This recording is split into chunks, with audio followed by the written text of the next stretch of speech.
On April 20th, 1999, America witnessed one of its darkest days. Two teenage gunmen, Eric Harris and Dylan Klebold, opened fire inside Columbine High School in Colorado, killing 13 people before taking their own lives. As the nation reeled in grief, shock quickly transformed into a frantic search for answers. What drove these boys to commit such horror? The media, politicians, and frightened parents began pointing fingers, and one of the most visible targets became Marilyn Manson. With his white painted face, dark clothing, and confrontational lyrics, Manson was already a polarizing figure. His stage persona invoked imagery of Satanism, anti-religious symbolism, and societal rebellion, ripe fuel for the media firestorm that followed. Though there was no evidence the shooters were even fans of his music, Manson was almost immediately, and inaccurately, linked to Columbine.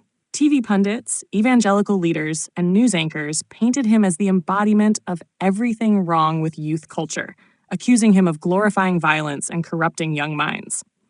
Manson's concerts were canceled across the country. Protesters picketed his shows with signs declaring him a killer. A congressional hearing even cited him by name. Parents demanded bans on his albums, and some radio stations pulled his songs from the air.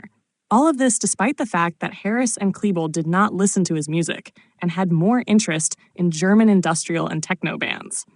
The narrative, however false, had already cemented itself in the national consciousness. In a now iconic 2002 interview for Michael Moore's documentary, Bowling for Columbine, Manson gave a quiet, thoughtful response to how he would have spoken to the killers had he had the chance. "I wouldn't say a single word to them. I would listen to what they have to say, and that's what no one did." That quote resonated with many, revealing a stark contrast to the demonic figure painted by the media. What happened to Manson in the wake of Columbine was not merely character assassination. It was a textbook case of modern scapegoating, rooted in the long-standing tradition of satanic panic. In the 1980s and 90s, America was gripped by a moral hysteria that saw devil worship lurking behind every heavy metal record and Dungeons and Dragons campaign. Manson, with his gothic flair and Nietzschean stage shows, was the perfect vessel for these fears.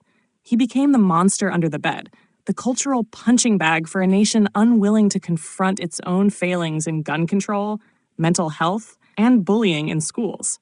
The irony is that Manson's art was never meant to encourage violence. It was meant to reflect and critique the violence he saw in society, politics, and religion.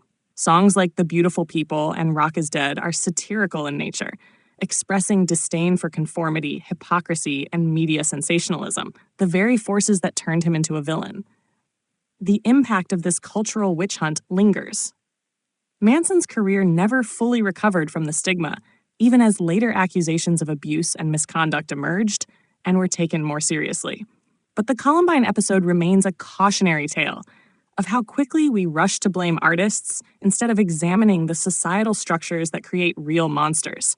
In the end, Marilyn Manson wasn't responsible for Columbine, but he paid the price for a nation desperate to blame anyone but itself.